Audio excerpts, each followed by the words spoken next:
Okay, so very good afternoon to all of you. So this session will be based on strong gravity tests of GR and compact objects. So the first talk, which is the overview talk of this session, will be given by Emanuele, Professor Emanuele Berti from Johns Hopkins University. And Emanuele will talk about modified theories of gravity and exotic compact objects and overview. So Emanuele, it's to you now. Thank you so much for the invitation and apologies for not being able to be there in person. I usually like to start these talks by quoting Chandra. Let me see if I can.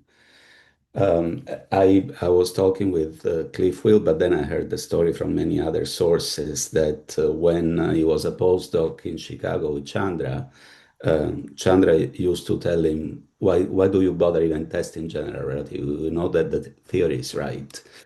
And apparently, during one of the many times that he made this remark, someone said, well, but Einstein himself was overjoyed when he learned that the theory was in agreement with experiment. And Chandra replied, that's because Einstein didn't understand this theory very well. Now, I had to say that this story is very telling of how much Chandra appreciated the beauty of general relativity, but it's really not the spirit in which we see this problem now for many reasons. We know that general relativity for sure is not the complete theory of gravity, and we have very good motivations to test it. And however, it does reflect in some way my feeling towards many of the modified theories of gravity that we do test. So things, of course, have changed a lot since those days. In the last 100 years, we have come a long way in terms of testing general relativity and gravitational waves. I don't have to tell this audience. This is a plot, probably the most famous plot that you all know of the first gravitational wave signal, GW 150914, as detected in the two LIGO detectors. And it was stunning already when I first saw it. But as you know very well, we have come a long way. And in 10 years, if you look at the time frequency tracks of these two signals, you will see a normalized amplitude of about 8 or so. And just very recently, we heard from the LIGO collaboration about a twin signal, GW 250114, that was detected with a signal to noise ratio about 3 times larger. And this has allowed the incredible tests of general relativity, including the first tests of Hawking's area law and of the current nature of the remnant, of the merger remnant through black hole spectroscopy. So we have definitely come a long way since then. And as you all know, and you are discussing these days at your workshop, there's going to be even more tests that are coming up. The LIGO collaboration carries out routinely a whole battery of tests of general relativity. I took this table from GWTC3, but I know that many of you over there have been at work on the analogous paper for the fourth gravitational wave catalog. These tests include all sorts of things that you see here, including residual tests, parameterized tests of gravitational wave generation, spin-induced moments, dispersion relation, polarization content, ring down, and so on. For this talk, I was asked to focus on tests on modified theories of gravity. So I will talk in particular about the 3 tests that you see here, tests that are based on deformation parameters in the spiral, tests that are based on looking for deformations in the ring down. I will not quite talk about the test that you see highlighted here, but I will talk about the implications of that test for modified theories of gravity. And last but not least, I will talk a little bit about exotic compact objects, which are related to the so-called echoes tests that the LIGO collaboration carries out. So, of course, this is only the beginning because, as we all know, besides the network of gravitational wave detectors that we already have, there are plans for adding LIGO India to the network, and later on for upgrading the detectors, there's pulsar timing arrays. Hopefully here in the US, if we manage to get the funding, we're gonna have a sharp. And then after that, we are planning for Cosmic Explorer, Einstein Telescope, and we recently had a workshop here at Johns Hopkins on lunar gravitational wave detectors such as LGWA and LILA. And then there are other plans to expand the gravitational wave frequency band to higher frequencies and lower frequencies through atom interferometry and other ideas. So there are even plans in Europe, and many of you are probably involved in this, to improve, go beyond LISA by building other detectors, maybe in the decihertz or in the microhertz. And here you see a plot by Karanjani of all the possible noise power spectral densities of all these detectors that are planned in the future. So what I want to say is that I will focus mostly on the tests that are possible today with advanced LIGO, what kind of improvements we're going to have with Einstein Telescope, Cosmic Explorer, and LISA. But there's a whole series of tests of gravity that will be made possible, in particular by multi-band observations between the decihertz and the ground, that I will not cover in my talk today. Now, as you all know, going from second generation to next generation detectors, there's going to be hopefully a sensitivity improvement by about a factor of 10. And this means not only that we're going to see a much larger number of signals, hundreds per day, but also critically for tests of general relativity, that many of these signals are going to have very high signal to noise ratio. We're talking about hundreds of binary neutron stars or thousands of binary black holes every year with signal to noise larger than 100, and therefore larger than that one spectacular event that we have already seen. And this is going to make possible all sorts of tests of general relativity that we can't even dream of right now. Of course, this comes with a bunch of critical problems, including issues in doing data analysis for such long signals, overlapping signals, and most critical to tests of general relativity, the problem of waveform systematics that I will briefly talk about later on. Also, I want to remind you that I was asked to talk about tests of general relativity, but the benefits of building next generation detectors go well beyond that, and there's a lot of well-established physics that doesn't require modifications to general relativity that we're going to be testing with single events. We're going to be able to test the neutron star equation of state, spin dynamics, do much more frequent multi-messenger astronomy, understand the properties of the populations, look at the high redshift universe, which by itself could bring surprises through the detection, for example, population 3 origin stars, binaries, or intermediate mass black holes or primordial black holes.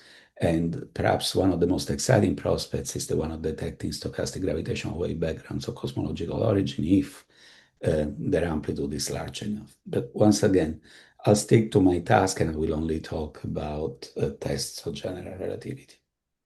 Now, you may argue that improvements by a factor of 10 in signal to noise ratio may not be crucial. However, it's definitely true in physics that we should never assume that things don't change over when we improve our detectors by only, say, one order of magnitude. And in fact, what you see here is a quote by Michelson on the fact that the future truths of physical science are to be looked for in higher places of decimals. That's to say that if you look at the expectations in high energy physics, for example, it has been true in the past that we did not expect modifications when in fact experiments gave us surprises. So I do believe that there is always value in improving your tests of general relativity because you never know when you're going to be able to observe deviations, even though your theoretical colleagues may have biases on the fact that these modifications should not be there when you improve your detectors only by a factor of 10. Okay, so let me start off by giving a very brief overview, given time limitations, on what kind of modifications of GR have been uh, uh, considered so far in the context of tests of general relativity, their implications for no-hair theorems, and why we have started thinking about this in terms of effective field theories. It's going to be necessarily brief because I only have about 30 minutes and it's only to set the stage.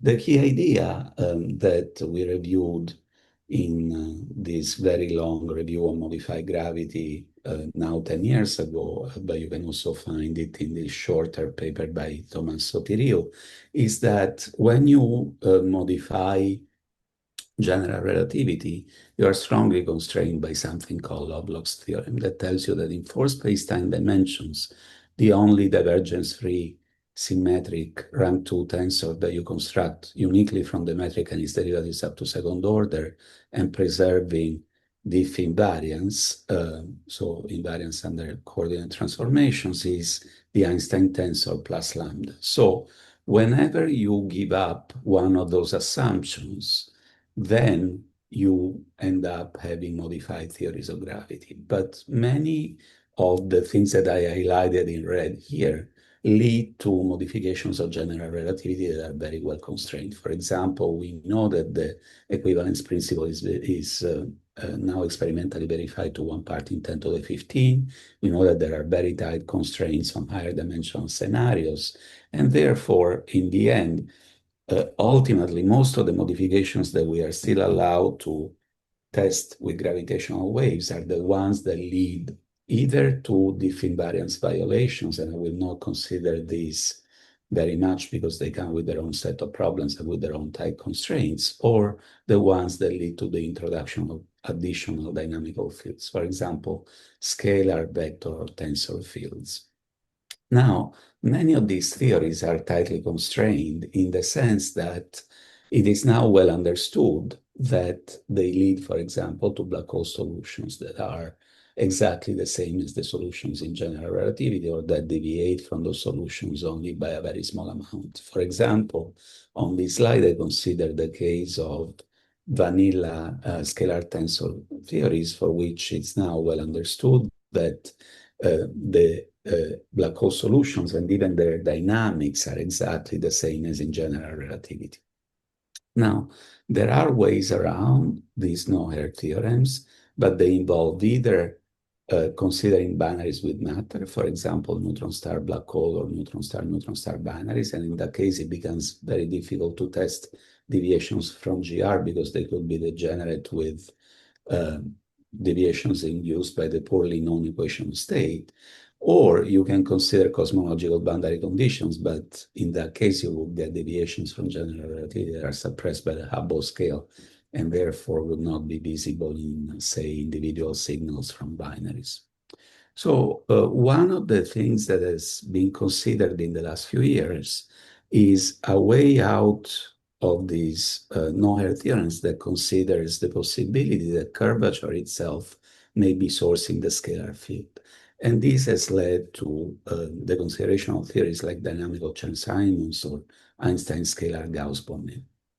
The idea is that these theories are also interesting to explore because they emerge naturally by taking the Einstein-Hilbert action and considering an expansion of the action in terms of a sum of curvature invariants with some parameter L that describes the scale at which these corrections come in.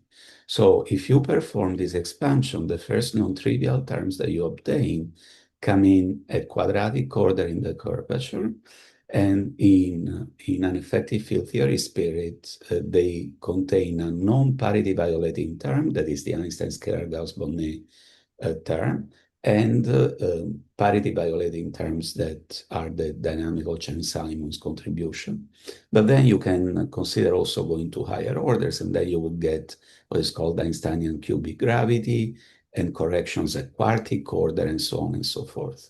Many of these theories have now been considered in the context of tests of general relativity, even though, as I was hinting earlier, there's a prejudice in the high energy community that these corrections should appear with very small length scale that would make them unobservable. But we are typically assuming that these coupling constants can be of astrophysical size, say of order kilometer, and then we are understanding these theories as phenomenological theories that allow us to construct dynamics for compact binaries, in particular binary black holes that can differ from general relativity. Now, in this spirit, people have considered, like I said, Einstein's scalar Gauss-Bonnet gravity that can also be understood as a particular case of the so-called Horndeski-Lagrangian, and it's a particular special case of Horndeski and of quadratic gravity in a sense that I don't really have time to discuss in these slides. But the key point is that in this spirit, many calculations have been done for binary dynamics in modified theories of gravity. For example, there are calculations of post-Newtonian modifications to the waveforms, including also higher order in decoupling and generic Einstein scalar Gauss-Bonnet theories. People have been considering the idea of dynamical scalarization in these theories, that is the possibility that you can construct black hole solutions that are significantly different from those in GR through this coupling with the curvature. And more recently, there have been several attempts at numerical simulations, both in the weak coupling limit and considering the full equations in the modified theory of gravity. There are still issues with the well-posedness of these theories, but the bottom line is that we finally have access at least to a limited catalog of full simulations in modified theories of gravity that have also been used to calibrate things like effective one-body models and so on and so forth. Now, I will briefly discuss what has been done in the context of deviations from general relativity in both the in-spiral and the ring down. In the context of the in-spiral, what the LIGO collaboration does now is constraining coefficients that appear in modifications of the phasing of the gravitational waves. So typically what you say is, let's consider the gravitational waveform in the frequency domain. You can imagine that any specific modified theory of gravity is going to give you modifications both in the amplitude and in the phase. And then what you want to constrain are these coefficients beta that would change the phasing at some leading post-Newtonian order that depends on the particular modified theory of gravity that you are considering. These tests now come into different flavors. There's the parametrized post-Einsteinian framework that was developed by Nico Younes and, for example, is discussed by Younes and Pretorius in this paper, or we considered it in this paper jointly with Nico and Scott Perkins some years ago. And then there is the so-called flexible theory-independent formalism that was developed by Mehta, Alessandra Bonanno, and others in this paper here, but the two are essentially based on the same idea. So what we did in that paper with Scott Perkins was we tried to project, to estimate projections of how much better we're going to be able to do if we consider different future-oriented scenarios for networks of detectors that go beyond what we have right now. And in particular, we considered at the time three possibilities. One scenario is one in which the funding agencies are going to be generous both in Europe and in the US, and we're going to have both a cosmic explorer and an Einstein telescope besides LISA.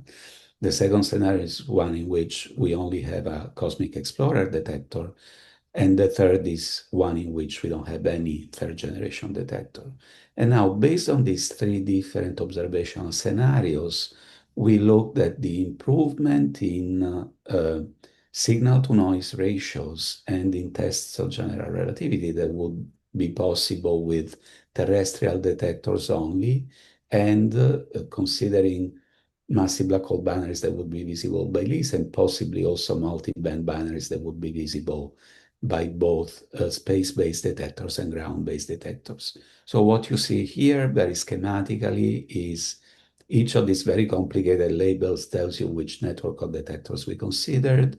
This shows you the rate of observations for terrestrial detectors and for massive black holes and multi-band events. And down here you see the cumulative number of sources and the average signal-to-noise ratio of the sources that is also increasing dramatically. Of course, it gets much better when you have the more optimistic scenarios in which you have also next-generation detectors on the ground.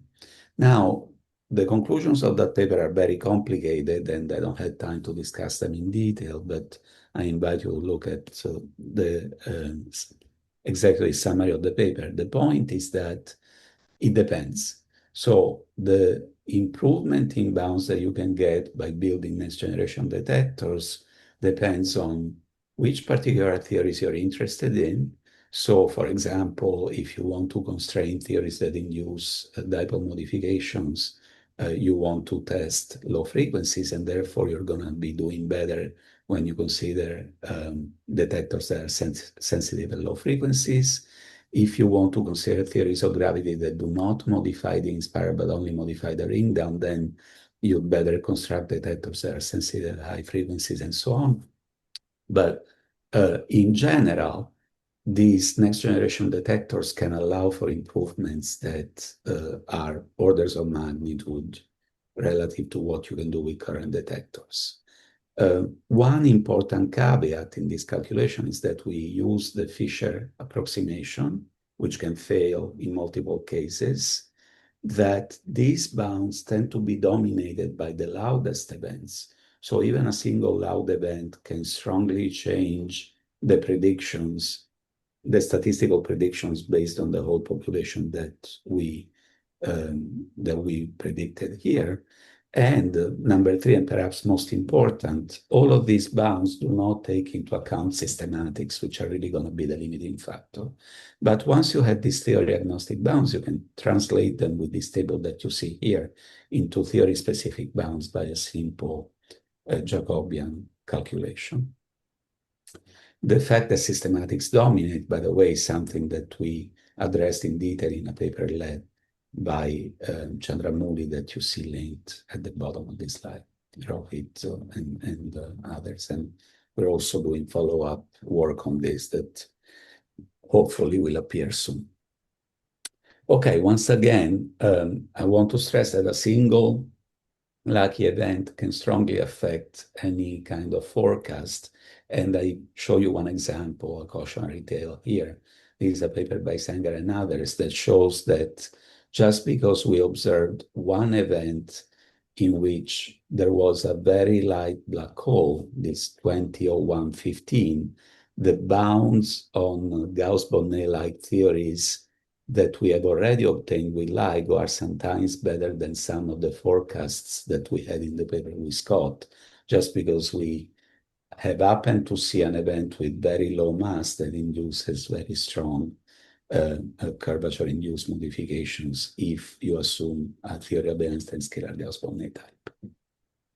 Okay, now I will spend a little bit of the time that I have left to discuss modified gravity deviations in the ring down. Let me start by telling you that there's a lot that I could say, but I don't have the time. Here, I'm pointing you to this very lengthy review that was, for which we recently received the referee report from classical and quantum gravity. There is a whole long chapter here on modified gravity contributions to the ring down. And you guys know that this field has a long history that goes back to Vishu. Once again, because of time limitations, I will not say much, but let me start from a very brief recap of things that you probably already know. The key idea here is that when you compute the spectrum in general relativity, what you get is a series of discrete frequencies. If you can measure even one mode, that mode we know that it's going to be the L equal M equal 2 mode.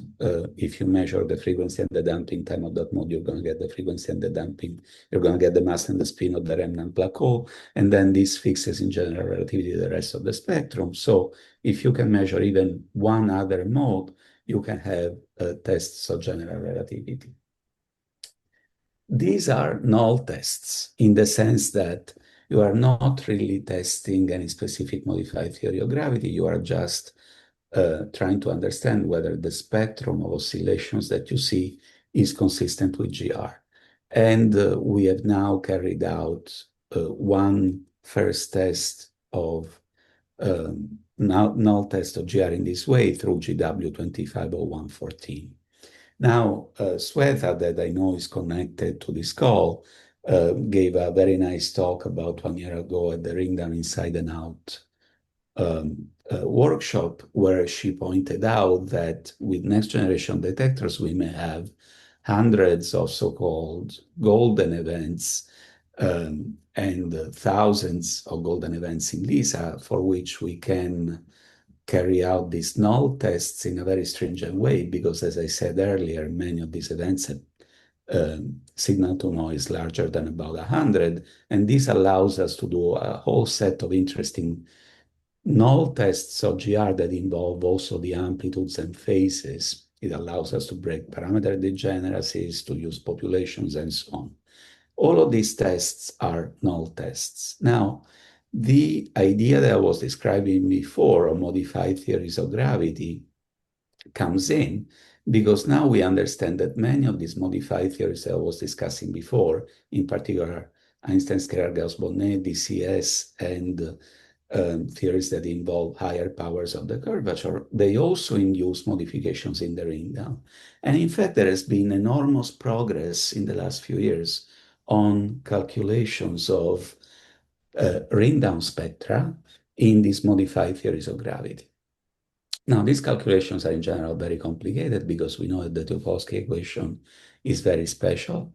That's because of the Petrov type D of the space-time and because of hidden symmetries in GR that are not present in modified theories of gravity anymore. However, several groups have now been able to compute modifications to the ring-down spectrum, either using a formalism that is based on pure metric perturbations and pushing these formalisms to higher orders in a spin expansion. You see some of the people who have been working on this particular approach listed in purple here. A second approach that has been particularly successful is one in which you use the idea that modifications of GR are going to be perturbative in decoupling, and then you expand the field equations at small order in rotation, but this small spin expansion can be pushed to ridiculously high orders in the spin. So Cano and friends have been able to push the spin expansion up to order 18 in some cases. And the third approach has been to consider once again, in principle, arbitrary couplings, as done by Blaskes, Salcedo, and others, and in principle, but not in practice, arbitrary rotation, and just use spectral methods. This is an approach that has been used by Adrian Chang, Nico Younes, Pratik Wagel, and others, and also by the group of Jutta Kunz, Kleihaus, and others. So a short summary is that these different approaches have been able to compute frequencies in modified gravity for different harmonics up to certain orders in rotation that you see here, and sometimes also including the overtones for all the different classes of theories that I was discussing before. So now we have specific theories in which we know at least partially the spectra in modified theories of gravity. Now, all of this can be encompassed in a formalism that we started developing with Vitor and my postdoc Ryan McManus back in 2019, and now has been pushed also to the rotating black hole case by Cano, Nicola Franchini, and others, Sebastian Völkel. The papers are listed down here. The idea is that you can take the potential that describes perturbations in general relativity So there's going to be, say, a scalar potential for scalar perturbations and tensor potentials for even and odd parity perturbations of non-rotating black holes if you start from the simplest case where your black hole background is non-rotating. And then any modified theory of gravity is going to give you modifications to those potentials that can, in principle, also include couplings between the scalar and gravitational or scalar electromagnetic and gravitational degrees of freedom. Now, all of these modifications, if the parameter describing your modified theory is somehow small, can be expanded perturbatively, and you can also compute the frequencies perturbatively in this generic approach. Once you have a specific theory of gravity, you can then look at the modified frequencies that have been computed using the approaches that I listed below, and you can map them to the perturbative modifications that I describe here. This is very much in the same spirit as the PPE or FTI modifications in the INSPIRE. Now, when you do that, you can construct what we called in this paper with Andrea Maselli and Paolo Pani a parametrized spectroscopy approach. The idea is that if you consider n sources, and for each source you imagine that you can observe a certain number of q of quasi-normal mode frequencies, then you can carry out a double expansion in the spin, as you see here, and in the small parameter that describes your modified gravity modifications. And then you can do simple counting arguments to understand how many observations would be necessary to constrain a certain number of modified gravity coefficients. So in the past few years, we have been pushing this program forward. First, we had a very simple estimate of which of these modifications can be tested in this paper led by Andrea, where we pointed out that, as you could expect, the modifications that are easiest to measure are the ones that involve the fundamental mode frequency, the fundamental mode damping time, and then perhaps the frequencies of the first and second overtone. But later on, we have made much progress on this. There was an actual implementation of these tests to the specific case of Einstein scalar Gauss-Bonnet by Simon Menot, Gregorio Carullo, and friends, in which they were able to constrain the coupling constant of the theory to be less than about 35 kilometers. This paper was also advertised in Quanta magazine recently, if you missed the article.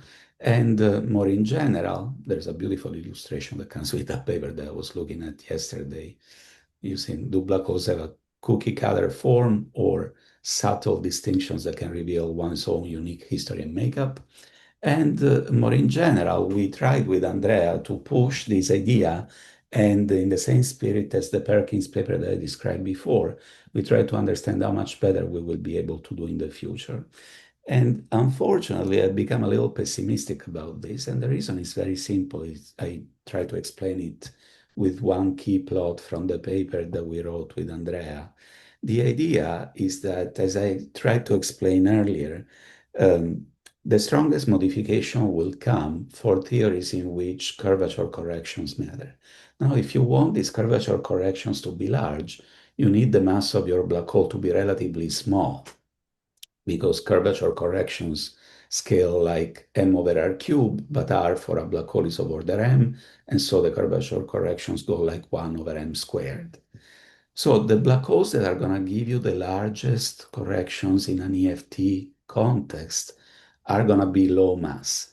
And unfortunately, low mass black holes do not have a very large signal to noise ratio. So even if you build better detectors, there's always going to be a tension between having large signal to noise ratios and having large modifications to your GR theory induced by the EFT corrections.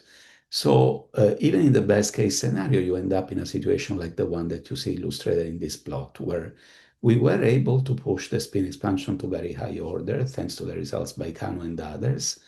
However, even when we inject modification of GR that is as large as allowed by the validity of the EFT, what we observe is that the posterior on the modified theory parameter is peaked at the value that we inject, which is extremal in this case, but is still compatible with general relativity in the sense that the posterior is still compatible with zero. So at least for these modifications of GR, it's always possible that there's going to be others that we haven't thought about. Even building better detectors on the ground is not going to help very much if you want to do ring-down-only tests. It's possible that things are going to be better than what we imagined in this paper, but for sure, LISA is not going to help because it's going to observe black holes of much higher mass for which these EFT corrections are going to be even smaller. There is one loophole in this argument that I have been very interested in lately, and in fact, yes, am I over time? Yeah, 5 minutes. Yeah, I'm almost done. So the loophole that I want to talk about is the possibility that there could be resonant excitation induced by modified gravity effects. You may have paid some attention to these papers by Hayato Motohashi, Riko Lo, Yi-Chu Yang, and myself, where we looked at things like avoided crossings and exceptional points in the spectrum. The idea here is that there is a very peculiar phenomenon already in GR where some of the modes can have frequencies that become very close to each other. And then you observe these very curious features in the spectrum in which the frequencies do not tend to the superradian limit in the near extremal case, but they loop around. And what Hayato understood, which I found very interesting, is that when these avoided crossings happen, you have a resonant excitation in the amplitude of the modes. Now, when I saw that paper, I realized that it's very well possible that you may have similar phenomena in modified theories of gravity. And in fact, Hayato and friends later pointed out that you may have resonances between perturbations of different spin. In a very simple example, Einstein-Maxwell axiom, even in the absence of rotation. So if this happens, and it's definitely a possibility we should take into account, the modifications of GR that would be induced by this resonant phenomenon could be large enough to be detectable. This is an interesting idea. It's maybe a little far out, but it's something that we are actively considering. As a caveat, I always like to show this. You have to be very careful because whenever you want to test modified theories of gravity, you need high signal-to-noise ratios, and this means that you need a very good understanding of your systematics within general relativity. In fact, there are already cases, and once again, I have a cautionary tale here, in which we have already observed apparent violations of general relativity that, however, are probably due to data quality issues or waveform systematics. And I see Anurada in the audience. We wrote a whole lengthy review of all the possible reasons why you may end up thinking that you have detected modifications of GR when in fact you were only missing important details of astrophysics, waveform systematics, or noise artifacts. So I just want to close by saying I think there are very good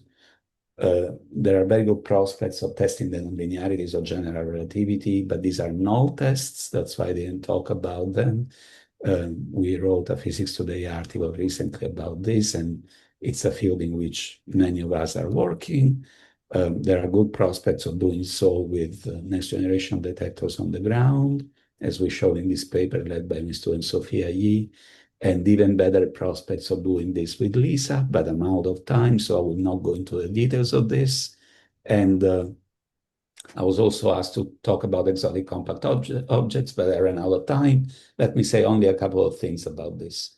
One is that tests that are based on looking at possible deviations in the so-called light ring dynamics, for example, with Event Horizon Telescope, are intimately linked for theoretical reasons to the ring down tests that I was discussing before. And also a second feature of these exotic compact objects is that typically they come with the presence of a second light ring that in principle can cause nonlinear instabilities. Whether these nonlinear instabilities are present or not is a matter of debate. There was a paper by Pedro Cunha and others arguing that these nonlinear instabilities can happen on very short time scales. There are recent papers by Evstafiev and others that say that no, these objects are actually non-linearly unstable over much longer timescales. This is a very interesting debate. I ran out of time. I don't have time to go into it, so I will leave you with a take-home message slide, and I'll take a question or two if I have any time left. And I'm sorry that I tried to cram too much information in this talk, but it was an overview talk after all. So let me know if you have any questions. Thanks. Yeah, thanks, Emanuele. I see Shantanu, hands up. Yeah, but let us take one question from the audience, a short question. I think we can take only one now. Hi, Emanuele. I have one question.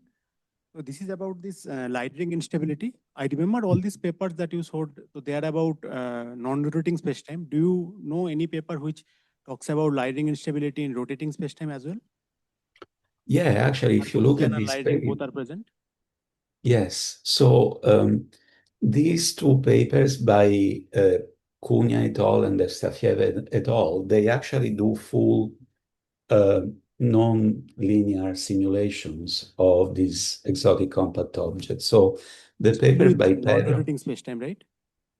No, these were rotating because they consider, so what they do is they take a model in which you can construct boson stars that are subject to both the superradiant instability and the nonlinear instability. So you have a whole family of boson star solutions. In fact, they consider two different families of solutions in this case that are subjected to both the superradiant instability and the nonlinear instability. And then they zoom in on the region in which you don't have the traditional superradiant instability that affects you when the background is rotating, and you only have the nonlinear instability.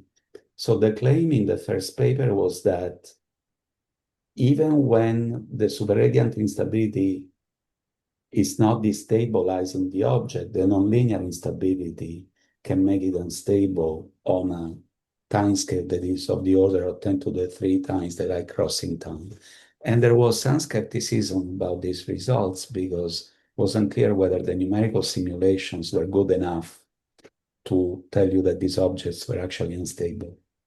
This paper by Tamara, Niels, and Will East carries out simulations for the same classes of compact objects and finds that they are actually stable over much longer timescales.